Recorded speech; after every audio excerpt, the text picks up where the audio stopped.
Hello, নমস্কার সবাইকে। সবাই কেমন আছেন? আজকে আপনাদের সাথে একটা গল্প শেয়ার করব।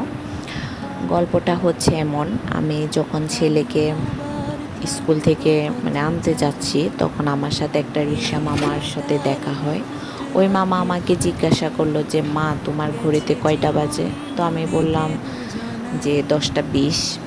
তো আমি আবার ওনাকে কেন জানি মনে হলো যে, "কেন মামা, কি কোথাও যাবেন?" তো উনি বললো যে, "না মামা, আমি ডাক্তার দেখাবো, আমার 11টায় ডাক্তারের সিরিয়াল আছে।" পরে দেখলাম উনি দাঁড়াইতে পারতেছে না, খুবই কাঁপতেছে। তো আমি জিজ্ঞাসা করলাম, "আপনি কি অসুস্থ? রিক্সা নিয়ে বের হয়েছেন কেন?"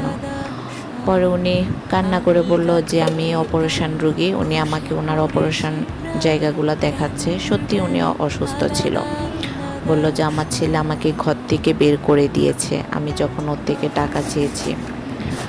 কারণ বলল যে, তোমাকে আর টাকা দিতে পারবো না, তোমার অপারেশনে অনেক টাকা খরচ হয়েছে।" পরে ওনার নাকি 1200 টাকা লাগবে। আমি কি আর করবো, ওই দিন ছেলের স্কুলের বেতনও দিতে হবে, আমি নিয়ে যাচ্ছিলাম। পরে কোনো কিছু চিন্তা না করে আমি ওনাকে ওই টাকাটা দিয়ে দিয়েছি। বললাম যে, "নেন, আপনি ওই টাকা নিয়ে আপনি ডাক্তার দেখান।"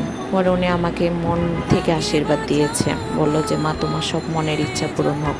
মাঝে মধ্যে কিছু মানুষকে না এভাবে সাহায্য করতে পারলে খুবই ভালো লাগবে। অনেকে বলবে যে কি, সাহায্য করেছেন আবার এটা বলতেছেন কেন? আমিও চাই আমার মাধ্যমে যতটুকু হোক আপনারা গরিব মানুষদেরকে সাহায্য করেন। দেখবেন মন থেকে একটা শান্তি পাবেন। মন থেকে শান্তি পাওয়াটা হচ্ছে যে সবথেকে বড় আশীর্বাদ ও ভালোবাসা। আমিও চাই ওই মামাকে আমি আর কখনো এই এলাকায় দেখি নাই।